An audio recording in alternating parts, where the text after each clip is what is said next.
Hello. Okay.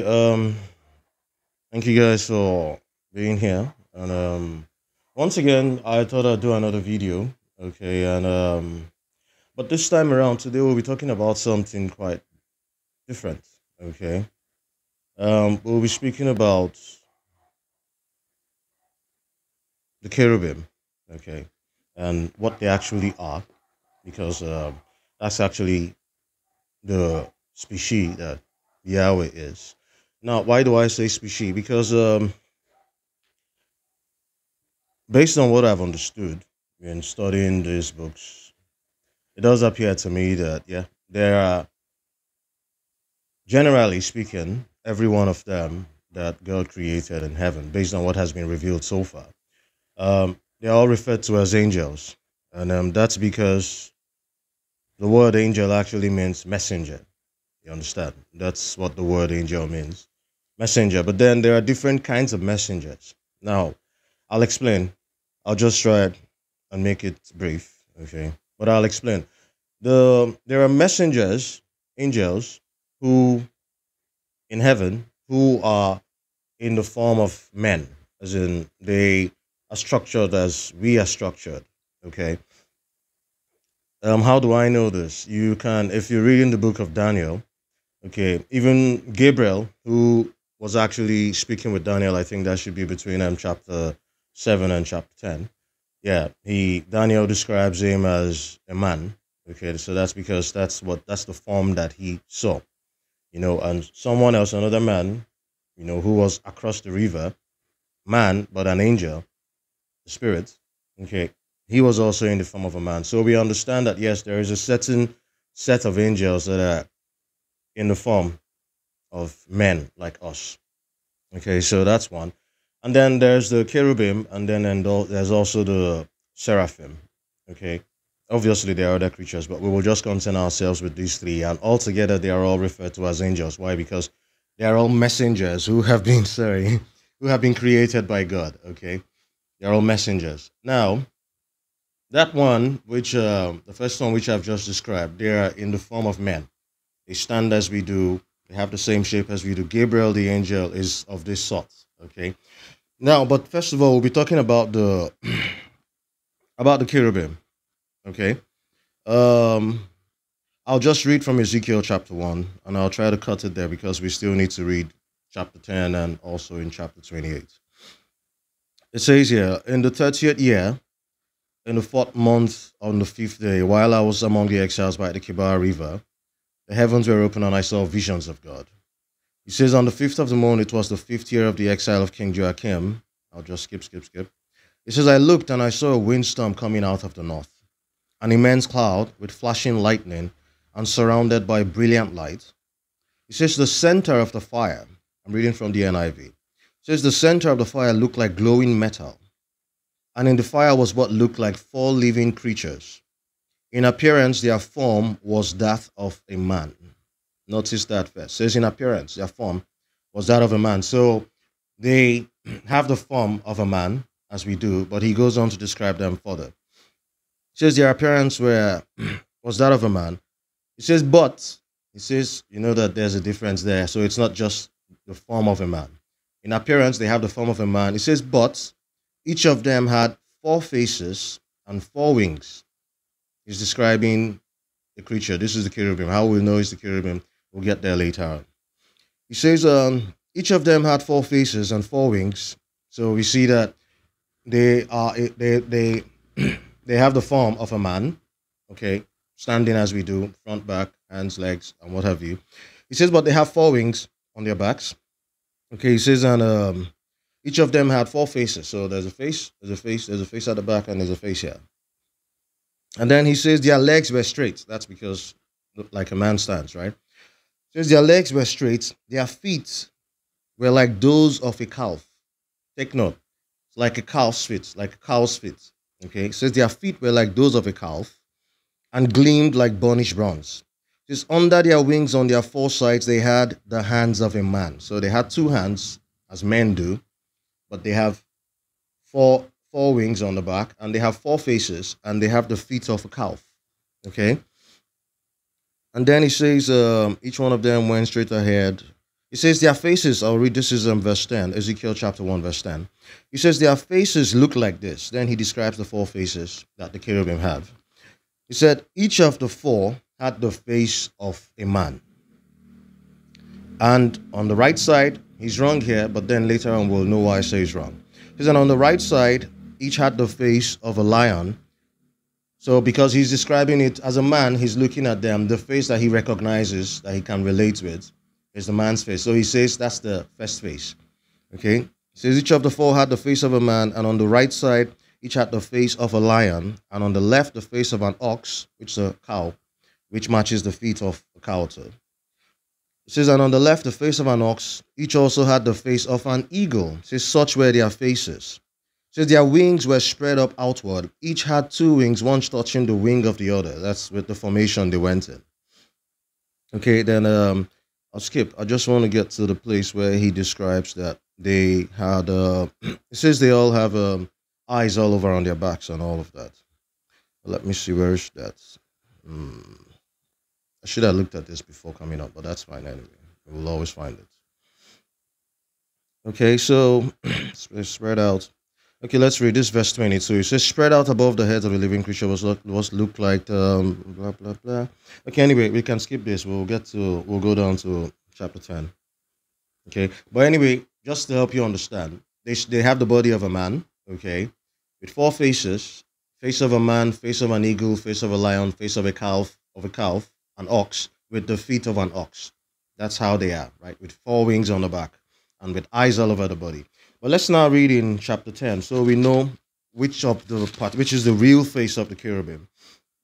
Okay, here in chapter 10, yeah, that's there. In chapter 10, let's read from verse 12. It says, their entire bodies, including their backs, their hands, and their wings, were completely full of eyes, as were their four wheels. It says, I heard the wheels being called the whirling wheels. Each of the cherubim had four faces. It says one face, notice this, one face was that of a cherub. The second face, the face of a man. The third face, the face of a lion. The fourth face, the face of an eagle. If you notice in chapter 1, he starts with the face of a man. Why? Because that was his first time. Having that experience. So he could relate with the face of a man first. But now he starts with the face of a cherub. It says the first face now. One face was that of a cherub. The second, the face of a man. The third, the face of a lion. The fourth, the face of an eagle. But notice which face is missing here.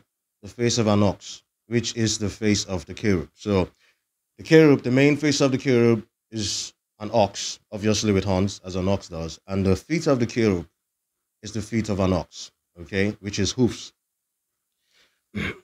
Does this sound familiar to you when you think about the things, the things we see in the world when we look at the occult of the dark side in the world? It starts to bring up pictures in your mind, right? But this is how the true God created the cherubims.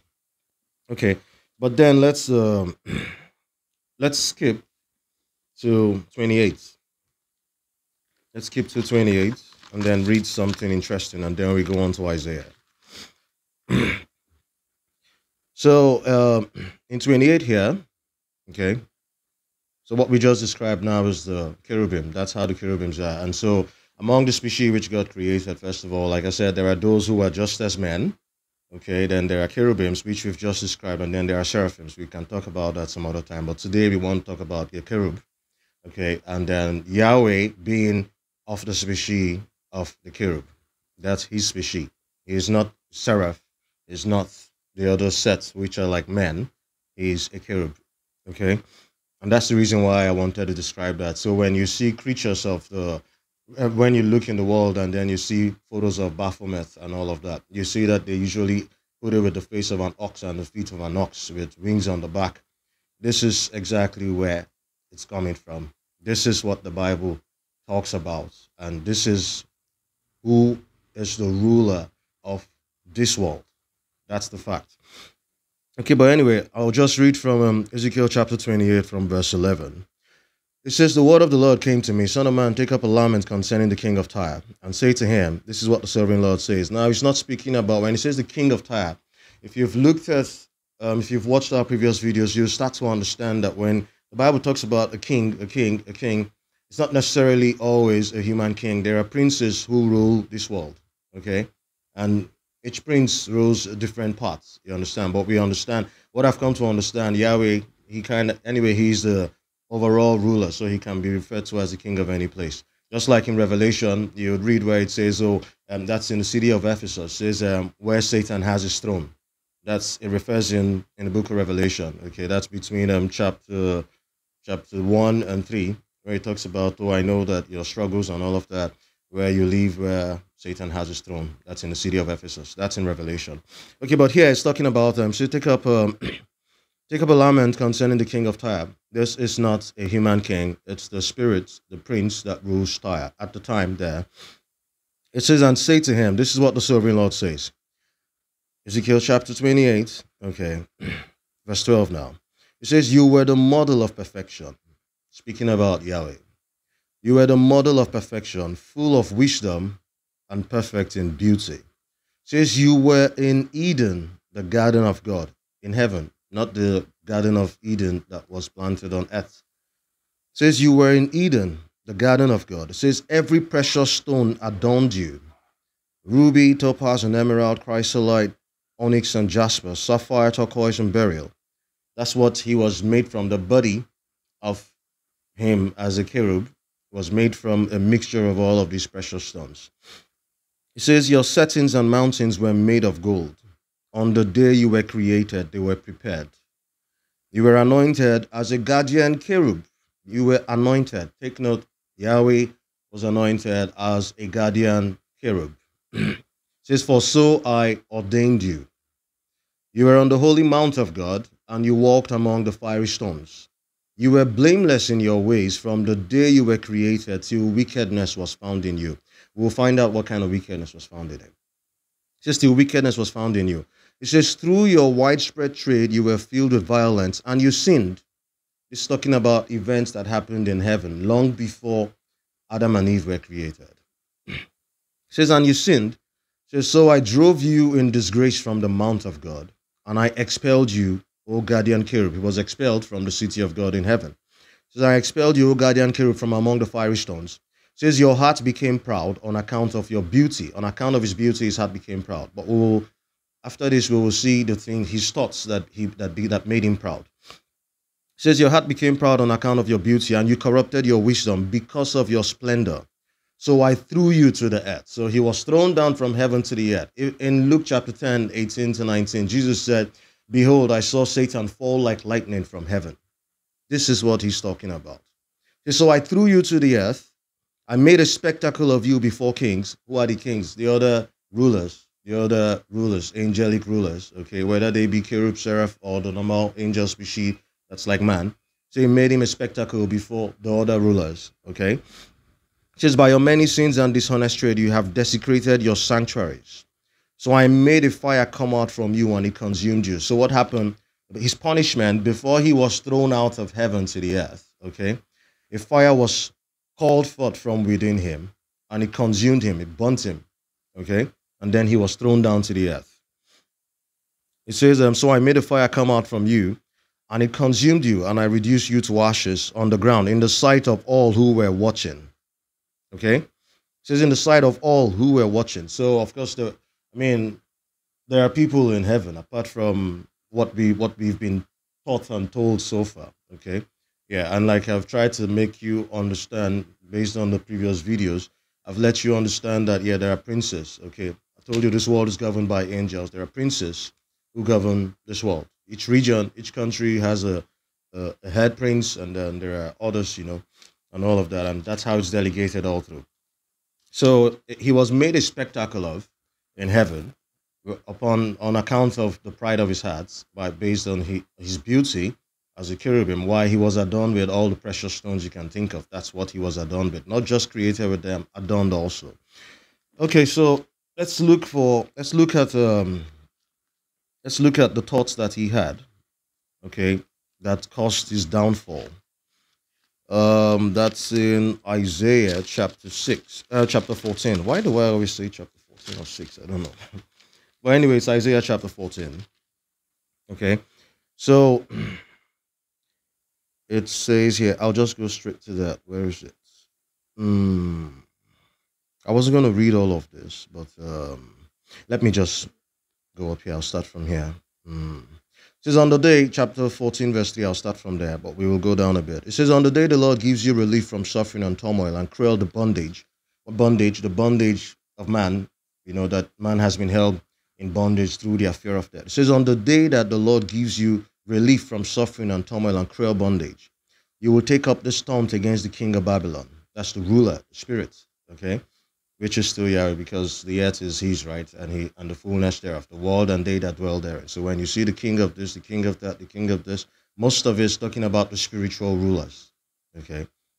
He says, you take the storms against the king of Babylon. He says, how the oppressor has come to an end, how his fury has ended. The Lord has broken the rod of the wicked, the scepter of the rulers, which in anger struck down peoples with unceasing blows. That's what has been going on and still going on in the lives of men. It says, and in fury subdued nations, because they are the rulers of the nations of the earth. It says, and in fury subdued nations with relentless aggression. It says, all the lands are at rest and at peace. They break into singing. That's because of the resurrection of the Christ, okay? So it says, the grave, I'll skip to verse 9. It says, the grave below is all astir, hell from beneath is enlarged to meet you at your coming. That's how it's put in the King James. It says, the grave below is all astir to meet you at your coming. This is a prophecy. It says, the grave below is all astir to meet you at your coming. It rouses the spirits of the departed to greet you. What spirits of the departed? It's talking about this one here. When he says spirits of the departed, it's referring to the men who had lived on earth, those who had made pacts with him, those who knew him. Okay. So, and those ones died and they left here and they went down to hell. So on the day that he is going to be cast down to below the earth, it says the grave, hell, will rouse the spirits of those humans who have gone ahead. It says all those who were leaders in the world. Okay. It says it makes them rise from their thrones. It says all those who were kings over the nations, they will all respond. They will say to you, you also have become weak as we are. You have become like us. Jesus said that hell was prepared for the devil and his angels. That's what Jesus said. But then we know that there are men who are in hell presently. You understand? But the devil and his angels, they are not yet cast in hell. But this is a future prophecy about that time, a coming time when that's going to happen. And when that happens and then they are cast down, then men will come up and say, oh, have you become like us? Yeah, you've become weak. Why? Because while the men were in the world before they passed away, this was the person that they saw as all powerful. Why? Because he was the ruler of the world. But in this case now, himself has been cast down. Okay. So anyway, it says all your pomp has been brought down and all of that. It says maggots are spread out beneath you and worms cover you. This is where Jesus refers to when he says in hell where their maggots do not die, and all of that. This is what Jesus is talking about. It says, Jesus said, that's in the New Testament. He says in hell where the maggots and worms do not die. So this is what he's talking about here. Okay, but it says, this is where I'm going to. So let's just make it quick. Isaiah 14 verse 12. It says, how you have fallen from heaven, O morning star, son of the dawn. This is where we have the mistranslation, and then it said, O Lucifer, son of the morning. You understand? That's a mistranslation. There's no one called Lucifer, actually. It says, how you have fallen from heaven, O morning star, son of the dawn. That was his title. Son of the dawn, morning star. It says, you have been cast down to the earth. Going back to Ezekiel, because of his pomp, he was cast down to the earth, and fire was called out of him, which consumed him. Okay, so he's not light, he is dark. Because, he represents the darkness, right? He says, you have been cast down to the earth, you who once laid low the nations. Then this is where we are going to.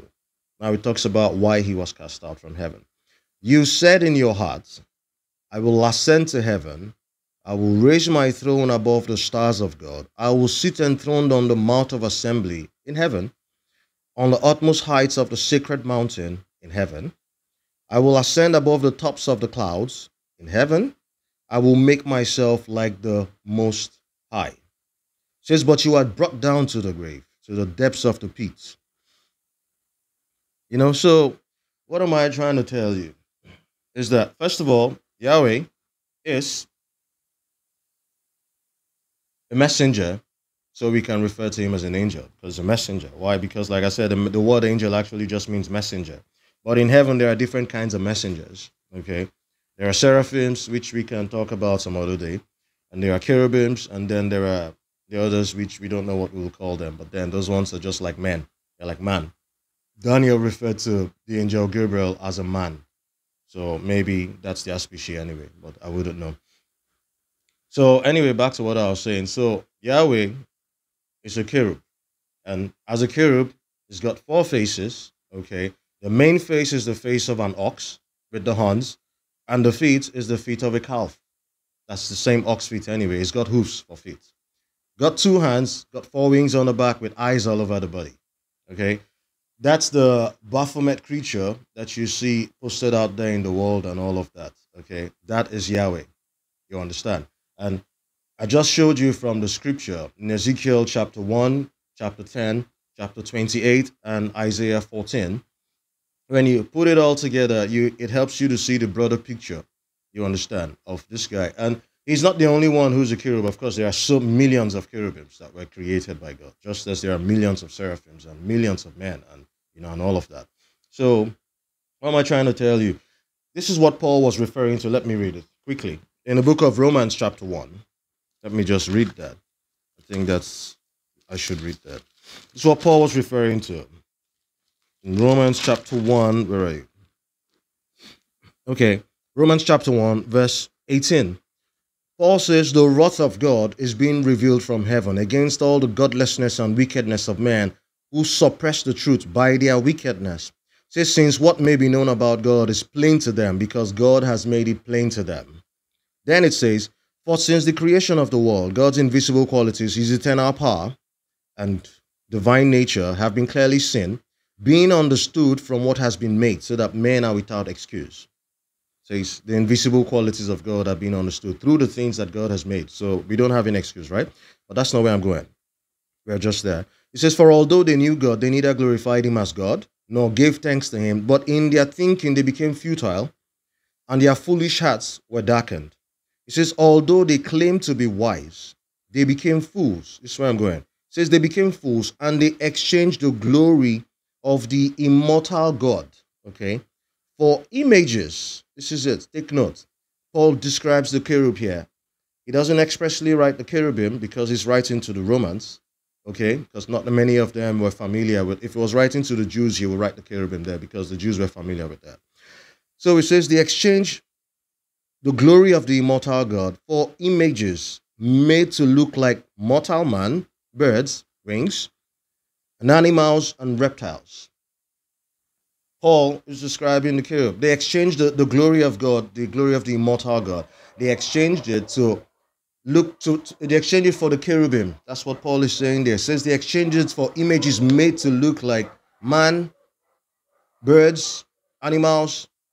That's exactly because the cherubim was made from a combination of all this. So man, the figure of a man, animals, ox, eagle, lion, birds. It's got wings, right?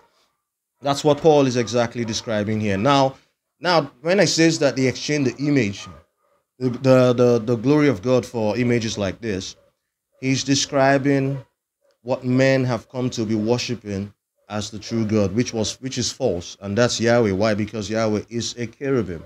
That's exactly what Paul was describing there. You understand? Anyway, I'll just I said I was going to make it short, so I think that's enough for now. I hope it helps you understand, just to give you an idea, okay, of what we are up against. These are the rulers of the darkness of this world. Cherubims, seraphims, normal angels that look like men, then the spirits of the children of the sons of God who slept with women, of the giants. Yeah, the spirits of the giants. Those ones, of course, they drowned, they drowned in the flood during Noah's time. Yes, they even though their fathers were from heaven, they are still terrestrial spirits because they were born on earth of human women. So they couldn't ascend. Okay. Jesus, who came, he could ascend. Why? Because he was the Son of the Father, and the Spirit of God raised him from the dead. Okay. Back in the flesh, without blood. Okay. Just flesh and bones that he came up with. But of course, he's got a glorified body now. Why? Because Paul says in 1 Corinthians 15, he says, "What is sown into the ground does not come up, unless it dies first." He says, "The body that is sown is not the body that comes up." We put a grain of wheat into the ground. What comes up is a cob and it grows, right? It comes out differently. So that's what Paul is saying. So this body is sown in weakness, but by the time it's raised up, it's going to raise up immortal in power.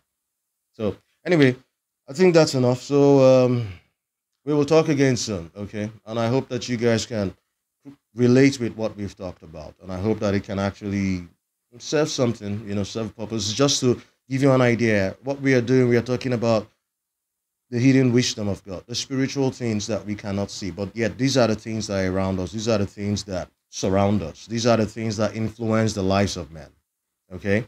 These are the rulers of the darkness of this world, the principalities, the powers, the wicked spirits from the heavenly realms, which Paul refers to in the book of Ephesians. You understand? So basically, anyway, just I hope that you're blessed with this knowledge. Keep it in mind, retain the knowledge of God in mind, and I'll see you again some other time. So do have a wonderful day, and I'll get back to you again soon. Okay? Ciao. And if you're not done, hit like, subscribe, and share so others can actually, get to see these things and benefit from them and learn from them as well. And don't forget that you are not alone. The Spirit from the Father is with you. Always keep that in mind. The Spirit from heaven is with you, and you have eternal life in you. Always remember that. Okay. So, ciao and take care. Have a great time. Bye bye.